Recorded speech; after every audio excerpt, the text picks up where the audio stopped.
Renaissance, industrial revolutions have seen three major criteria. One, energy breakthrough innovation. One, communication breakthrough innovation. And lastly, one, mobility breakthrough innovation. Think about this. Over the past few years, we've seen an acceleration of these innovations so much that we've got confused. What if this new industrial renaissance was actually already here? And what if this was ready?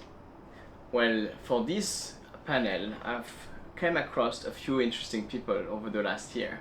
One of them was taking CO2 out of the air and transforming it into oil that could be used for aviation, and particularly sustainable aviation fuel. So I brought in Nicholas Flander for this panel.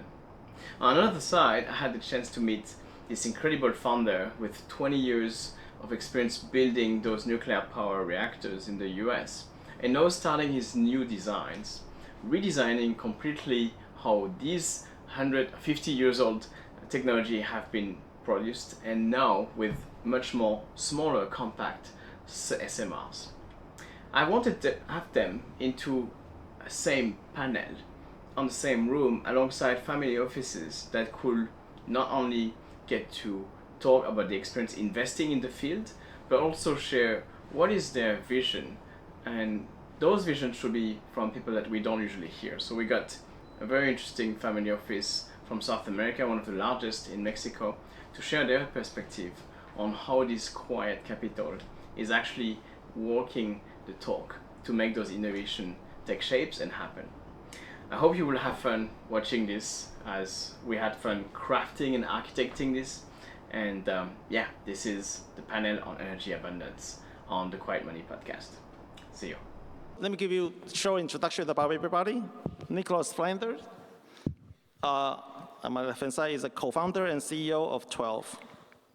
Nicholas is one of the most visionary leaders in carbon transformation. Through groundbreaking electrolysis, 12 is turning CO2 into sustainable aviation, fuel, and essential materials. 12 has so far raised over $800 million of capital. Dr. CRISTIAN RABITI, did I get it right? Is the CEO and co-founder of NuCube Energy. CRISTIAN brings world-class nuclear expertise and bold vision to energy abundance. He's building NuCube to deliver compact, high-temperature microreactors for both clean electricity and intense industrial heat. NuCube recently completed its Series A funding, backed by a number of iconic clean energy investors and family offices, including Walmart's former chairman, Robert Walton. Russell Sproul is the founder and managing partner of WeTheAtlas. Russell is a seasoned climate tech veteran with over 15 years developing solar and first-of-a-kind energy storage, building innovative companies, and now backing next generation of founders, transforming how the world is moved, powered, and built. Verta's Edge is founder coaching, a network of top-tier coaches that both sources stand out founders and support them, those who don't yet have one. Eric Gorodetsky is the vice president of alternative investment at Tailpot, a forward-thinking single-family office. Eric is an active allocator with deep expertise in disruptive technologies and blockchain. So, first question for everybody here on the panel. So we are in some people call energy renaissance. Energy is hot and important again. AI is driving up power demand, obviously. Nuclear is back, fusion is getting funded, SAF is scaling. Is this a genuine inflection point for sustainable, abundant energy, or it's still just a hype? I guess I will start with Eric.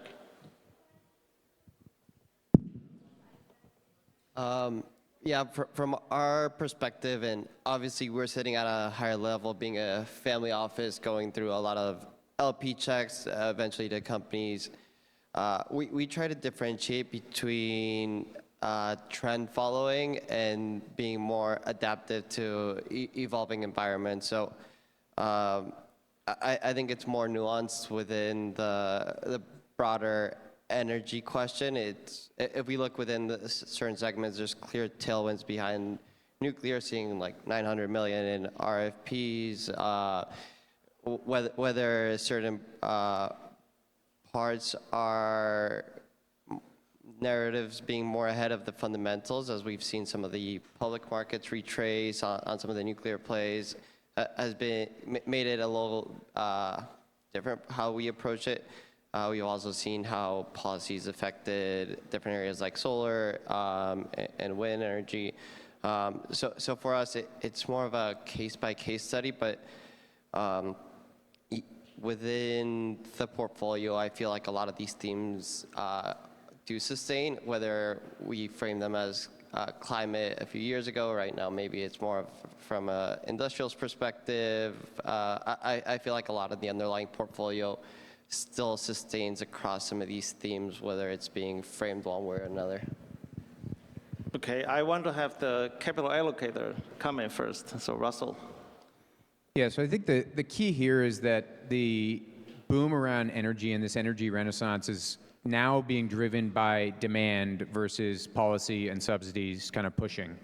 And I think that's the big change, and that's creating a lot of innovation. That's getting things built a lot faster. Hopefully that sustains and continues.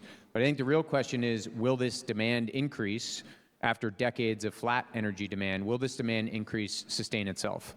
Right now, we all know what's driving it. It's AI. I think that will continue, but the other question is, what else is going to increase the demand for net new energy, net new electricity?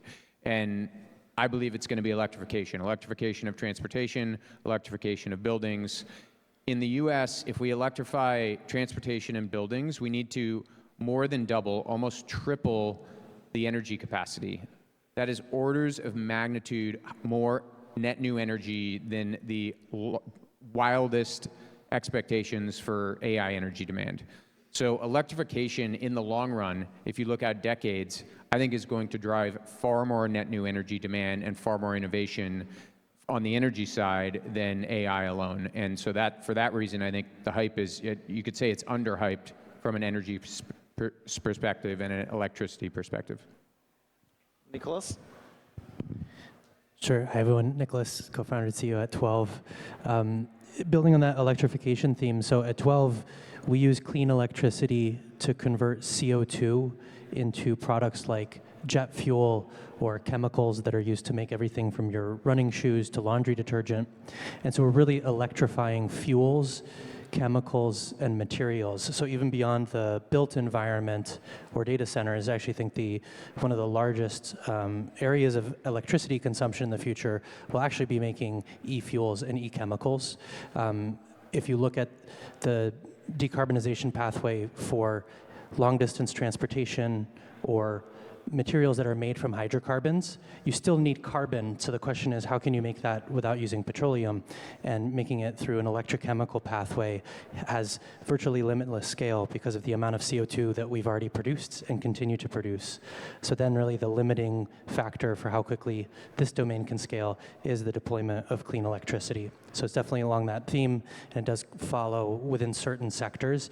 We do have customers who are signing 10 to 14-year long offtake agreements with us, and it's because they believe this is the direction that the consumer is going, so they want to be there with the infrastructure to supply it. So not a hype from your perspective. Christian? Well, the short answer is yes, and my reasoning is this.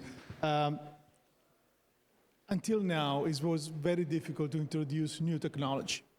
Every time you have to think about a new technology, you have to work that fine line between the risk and reward. And the risk is the development and the cost of new technologies, a risky action. At the same time, the reward was not really there because of the flat demand. Now that the flat demand is changed, now we are looking to the AI, the electrification. Now the risk reward is a much better, outlook for the introduction of new technology. So my takeaway is that what we're going to be seeing is actually, a lot of new technology hitting the market, and at that point, I think that they will reach a cost competitiveness that actually they will allow to replace also the existing production. So that this is a kind of a momentum that will allow us to go across the hump where we'll have new technology and they will like to take over the market in the future.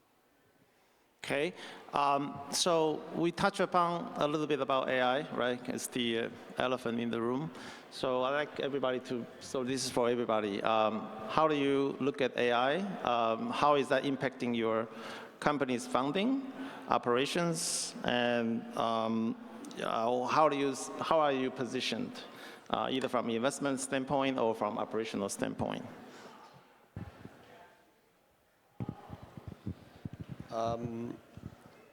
Yeah, and we're coming from an investor perspective is here. I think the first thing was evaluate our exposure in the portfolio and seeing how real some of the moats were within the AI space, but taking it a level deeper, it's if we are moving to agentic workflows where demand can scale tenfold per user and compute, like how real will some of these energy demands be? How can we play it from a, whether it be like energy supply perspective, microgrid perspective. So we're actively curious and exploring and seeing how it impacts a variety of our underlying exposures across our portfolio, seeing what types of new theses and strategies we can play.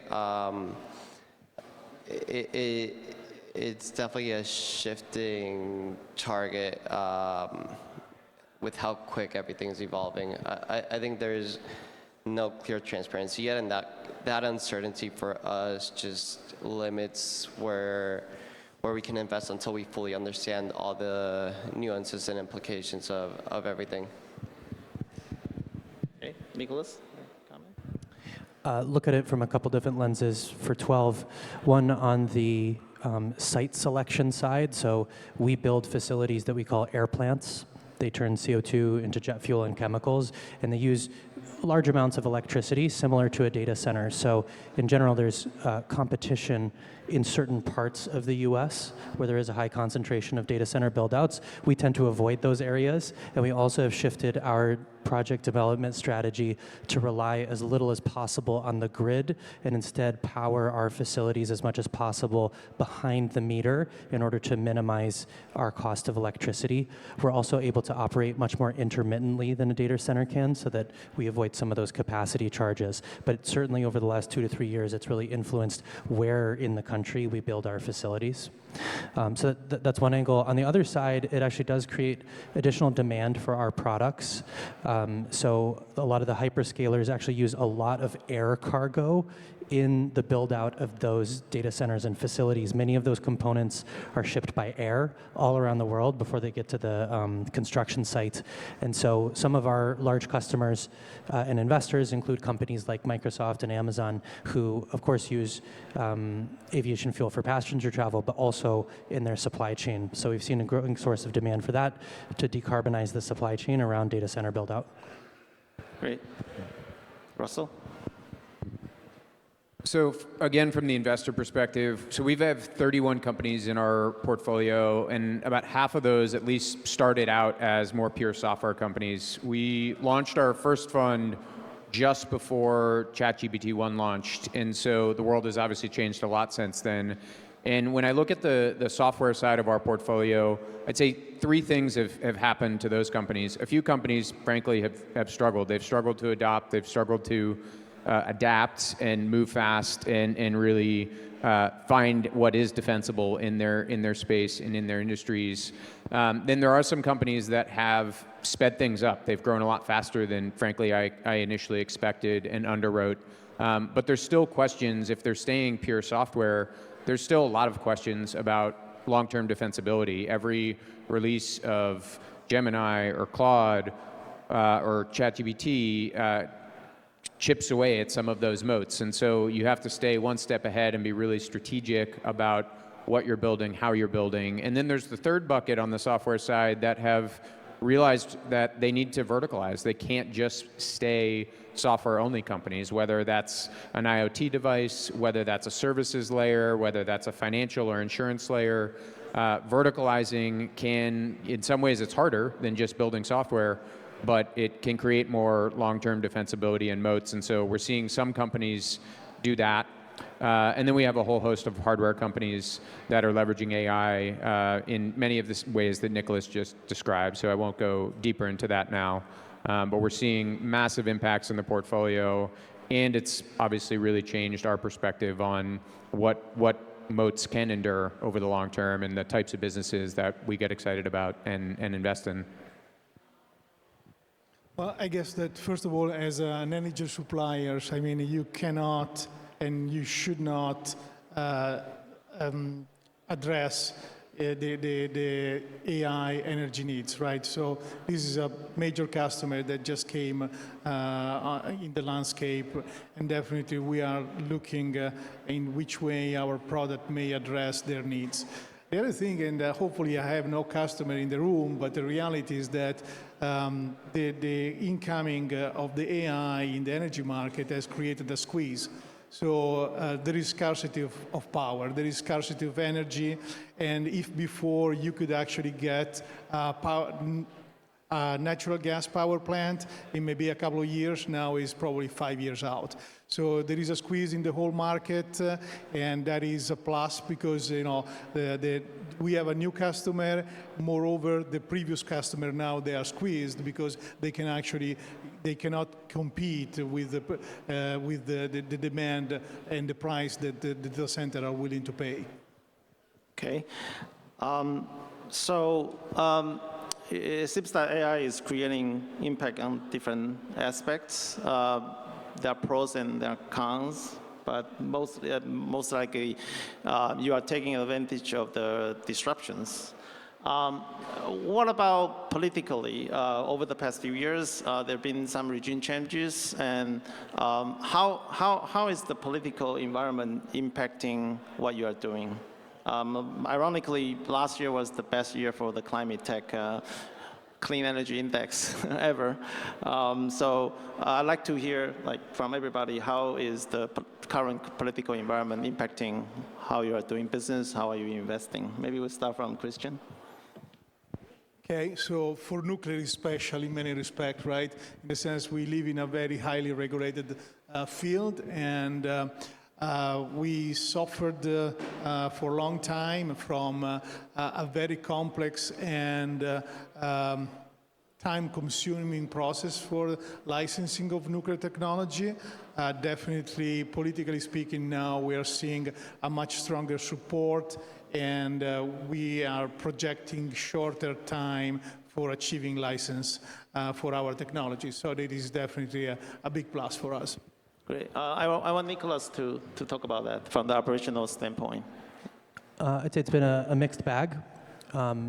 In the U.S., with the OBBB, most of the incentives that we benefit from that were in the IRA, sorry to use all these acronyms, stayed largely in place, but some of them are really shortened. So there's certain things around clean fuel incentives or the tax incentives around solar and wind that are getting retired pretty soon. So the result of that is that we will probably start to look at building plants internationally sooner than we would have otherwise. So previously our strategy was to really stay US only in terms of our project deployment for quite a while.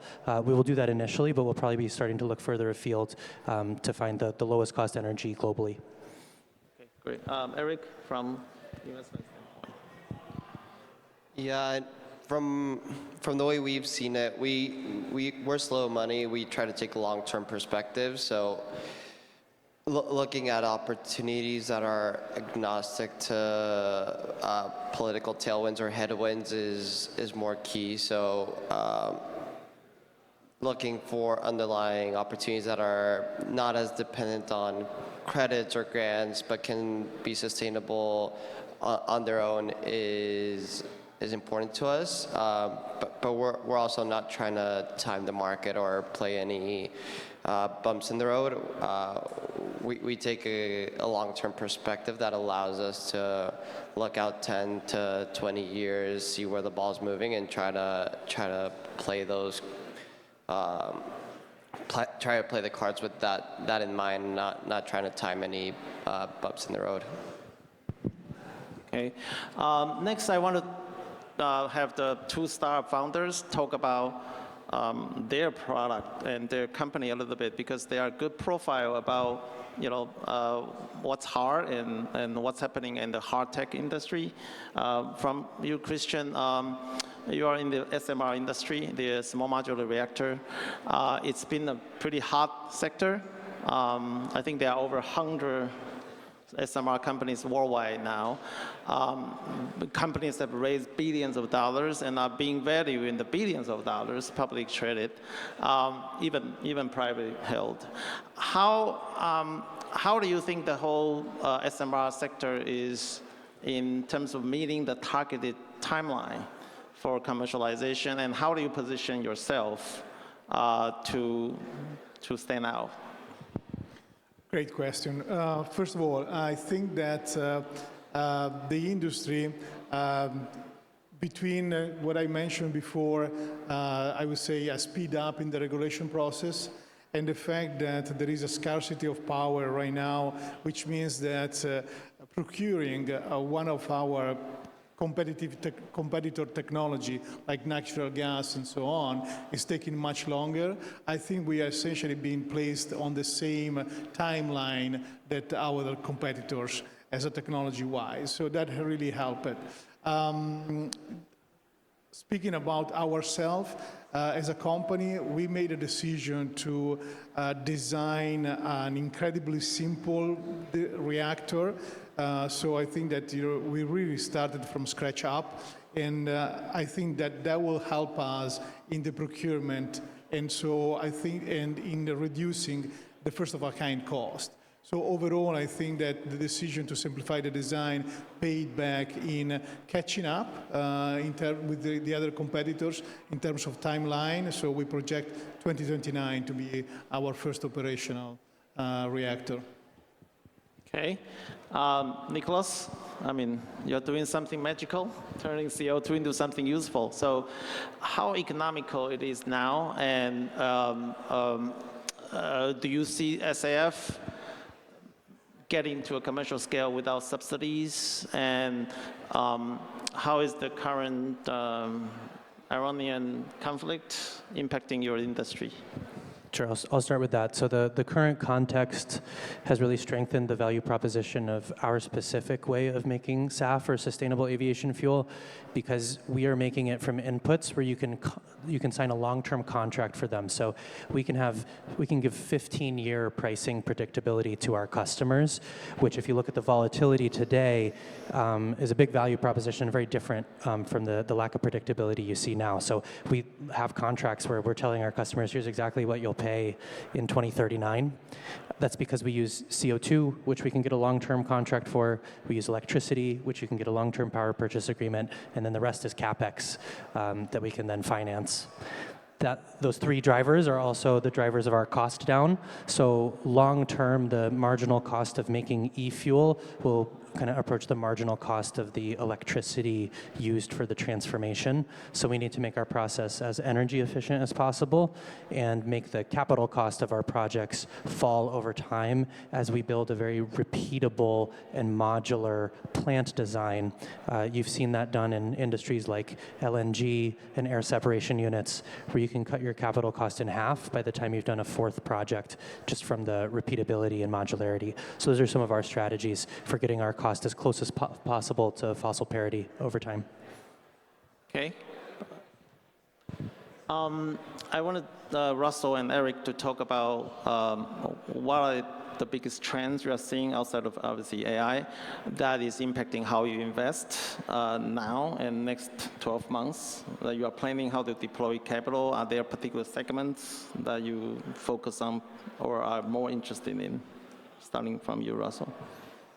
Yeah, so I think two areas that are getting increased attention, but in some ways I would say maybe are still a little underhyped. The first is critical minerals and supply chain sovereignty. You know, not only finding replacements for critical minerals, but how do we harvest, you know, the tailings from mines to get critical minerals out? How do we strengthen our supply chains and not rely on our foes to get critical inputs for all the technologies that we need to scale out? So that's an area we've made a few investments in and plan to definitely continue, because we think that's a long-term need and a long-term trend. In addition to that, resilience and adaptation and that kind of broader theme, which now affordability is getting lumped into that, whether that's you know, an insurtech play or a hardware play around fighting wildfires. There's countless solutions under that umbrella. It's gotten more attention over the past 18 months, but I still think there's a lot more to do. We need more great founders building in that area, and we need more capital. Great. Eric? For us, from the family perspective, we ultimately work for the family, so it's a little more nuanced, where the interests are constantly shifting, and we have to manage those interests and expectations. When the AI hype comes, they want to just follow the next trend, so it's our focus to stay grounded, and yes, we want to get exposure to all the trends, just finding smart ways to go about it, and being diligent, building out a full market landscape where we want to focus. So I think, to Russell's point, some of the areas that have been very interesting right now are some of the technologies critical to national security or sovereignty over supply chain. So we've also been looking deep into some of the critical minerals and rare earth sourcing and processing. We've looked at it, infrastructure for space, look at ground stations. So it's always a shifting target, and I think in the end, there's opportunities across different segments, even when there's perceived bubbles. It's just figuring out how to avoid the noise and finding out the right opportunities within the broader space. So for us, it's doing a lot of work on the front end before we make any commitments anywhere, and being at least smart enough where we can find the right partners to know how to participate. Great, great. I think this will be the last question. We're running short on time now. There are actually more than 40 family offices here in this event. What's your ideal LP? And I think it applies to both fund and companies, your investors. What does the ideal LP look like to you? And if there's one thing that you like the LPs to know, what is that? I guess we can start from Christian. Difficult question. First of all, nuclear is a very capital-intensive industry. So we go from 0 to 100 very quickly.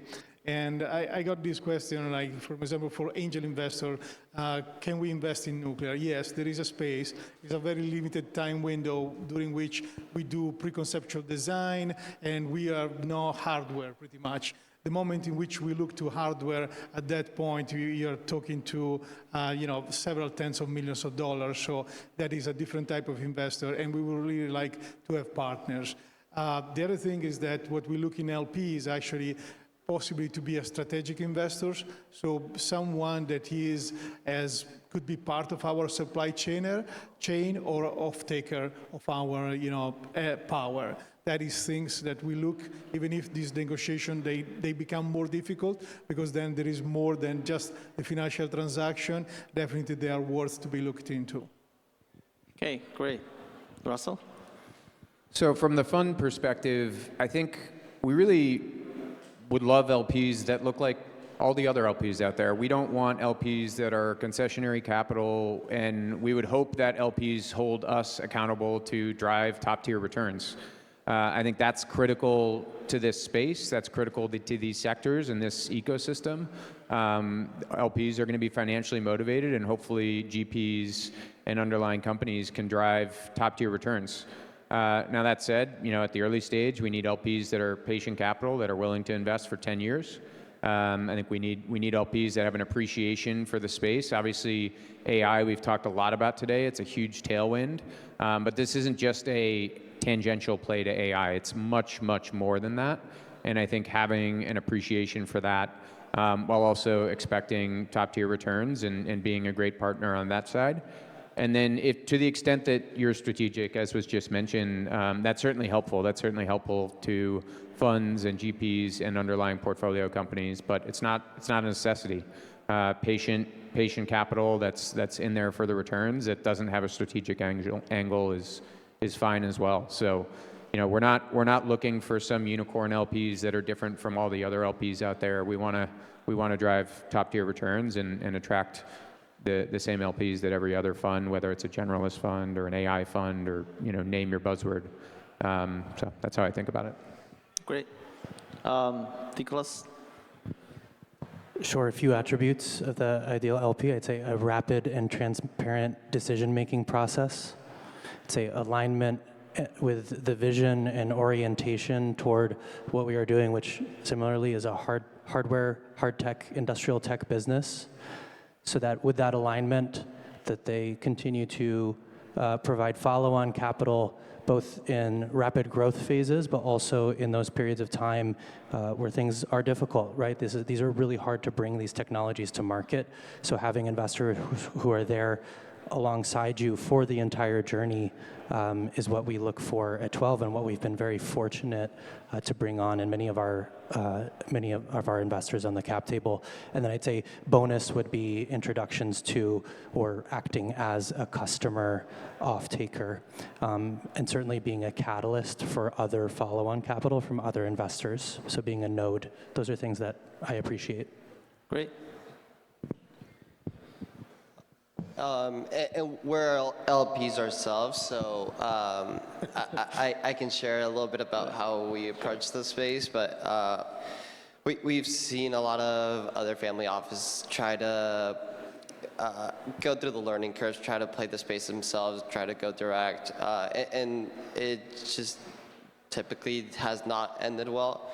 For us, it's about finding the right partners, and unfortunately, that means we're a little slow sometimes on the front end, but hopefully that means better, longer partnerships down the road. So our goal is to find the right partners, keep concentrating on a portfolio where we can get frequent cadence with whether it's the GPs or the portfolio companies, finds ways to be collaborative, finds a way to connect with additional capital, right partners. And I feel like if us as LPs, we either go spray and pray too wide, it's very difficult for us to do that, or jump into relationships too quick. Sometimes it can be the wrong partnership. And we also don't want to be cycling out of relationships. So long way of saying doing a lot of the front work to mitigate some of the long-term risks of some of the partnerships as LPs. And for us, it also, we see a lot of benefits in partnering with strong GPs.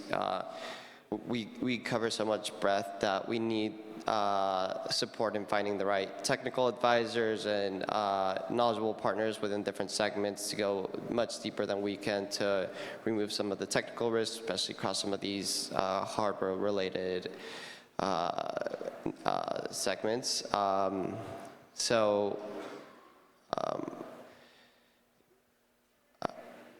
Yeah, I think for us, it's just a partnership and a people game. Okay. Cassandra, do we have time for questions? Yeah? Maybe questions, a few quick questions from the audience, please.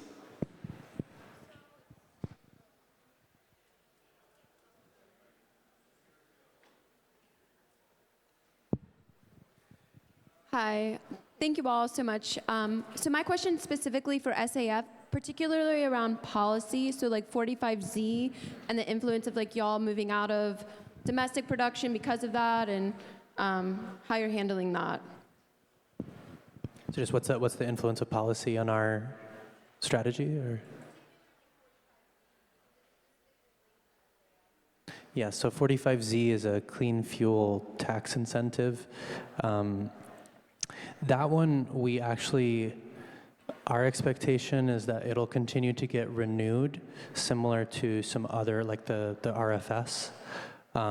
So unfortunately, though, we don't have that long-term visibility that you do with one like 45V, where you get 10 years worth. That's the ideal kind of incentive, because you get that predictability. It's harder for us to finance a project if it's only kind of renewed every 2 years and you don't really have that visibility. So I'd say that's where policy is most effective for us, is when it's kind of engaged for the long term, because that's the life cycle of these assets that we're building and the offtakes that we're signing with customers. So it's an important one. I hope it stays around. I hope it continues to get renewed, and I hope it also gets increased back to 175 versus 1 for SAF specifically. Maybe one quick question. Last question, anybody? Okay, great. Thank you. Thank you for all the speakers.